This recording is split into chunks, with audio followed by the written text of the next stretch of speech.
ಕಾನೂನು ಪ್ರಕಾರ ನಮ್ಮ ಅಧಿಕಾರಿಗಳು ಕೆಲಸ ಮಾಡೋವಾಗ ಅವರಿಗೆ ಅಡ್ಡಿಪಡಿಸೋದು ಅಥವಾ ಅವ್ರ ಮೇಲೆ ಹಲ್ಲೆ ಮಾಡೋದು ಮಾಡಿದರೆ ನಾವಂತೂ ಸುಮ್ಮನೆ ಇರೋದಿಲ್ಲ.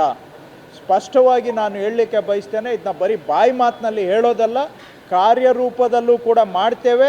ಇದರಿಂದ ಕೆಲವರು ತೊಂದರೆಯನ್ನು ಕೂಡ ಅನುಭವಿಸ್ಬೇಕಾಗತ್ತೆ. ಈ ಕೇಸ್ನಲ್ಲಿ ನಾವು ಈಗಾಗಲೇ 10 ಜನವನ್ನು ಪೊಲೀಸರು ಹಿಡ್ಕೊಂಡು ಬಂದಿದ್ದಾರೆ. ನಾನು ಪ್ರತಿಕ್ಷಣ DCP ಅವ್ರ ಜೊತೆ ನಿರಂತರವಾಗಿ ಮಾತಾಡ್ತಾ ಇದ್ದೇನೆ.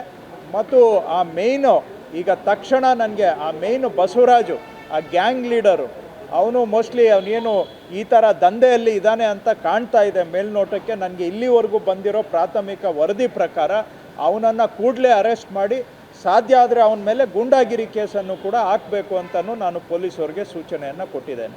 ಸರ್, ಇಂಥ ಪ್ರಕರಣಗಳು ಹಿಂದೆ ಸಾಕಷ್ಟು ಬಾರಿ ಕೇಳಿ ಬರ್ತಾ ಇತ್ತು. ಅಂದರೆ ಇಂಥದ್ದೊಂದು ಗ್ಯಾಂಗ್ಗಳು ಆಪ್ರೇಟ್ ಮಾಡ್ತಾ ಇರ್ತವೆ, ಫುಟ್ಪಾತು ಮತ್ತು ಈ ಥರದ್ದೆಲ್ಲ ಅವರೇ ದುಡ್ಡು ಕೊಡೋದು, ಬಡ್ಡಿ ಕೊಡೋದು ಇಂಥವು. ಇದು ಮೊದಲನೇದಾಗಿ ಕಂಡು ಬಂದಿದೆ.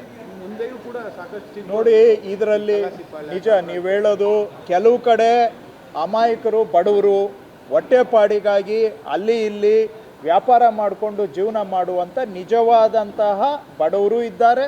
ಕಷ್ಟಪಟ್ಟು ದುಡಿದು ಜೀವನ ಮಾಡುವಂಥವರು ಕೂಡ ಇದ್ದಾರೆ.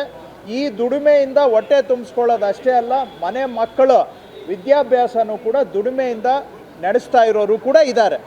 ನಾವು ಎಲ್ಲರನ್ನೂ ಒಂದೇ ತಕ್ಕಡಿಗೆ ಹಾಕೋದು ಬೇಡ. ಹಾಗಂತೇಳಿ ಈ ರೀತಿಯಾದಂಥ ಗೂಂಡಾಗಳು ಕೂಡ ಇದರಲ್ಲಿ ಸೇರಿಕೊಂಡಿದ್ದಾರೆ. ಈ ಅನುಮಾನಗಳು ದಿನನಿತ್ಯ ಬರ್ತಾ ಇತ್ತು. ಆದರೆ ಇವತ್ತು ಸಾಕ್ಷಿನೂ ಕೂಡ ನಮ್ಮ ಮುಂದೆ ಬಂದಿದೆ. ಹಾಗಂತೇಳಿ ಎಲ್ಲರೂ ಗುಂಡಾಗಳು ಅಂತ ನಾವು ಹೇಳಲಿಕ್ಕಾಗೋದಿಲ್ಲ. ಎಲ್ಲರೂ ಅಮಾಯಕರು ಕೂಡ ಅಲ್ಲ. ಅಮಾಯಕರನ್ನು ಗೌರವದಿಂದ ನಡ್ಕೊಳ್ತೇವೆ, ಅವ್ರ ಜೊತೆಗೆ ಗೂಂಡಾಗಳಿಗೆ ಕಾನೂನಿನ ಕ್ರಮ ತಗೊಳ್ತೇವೆ.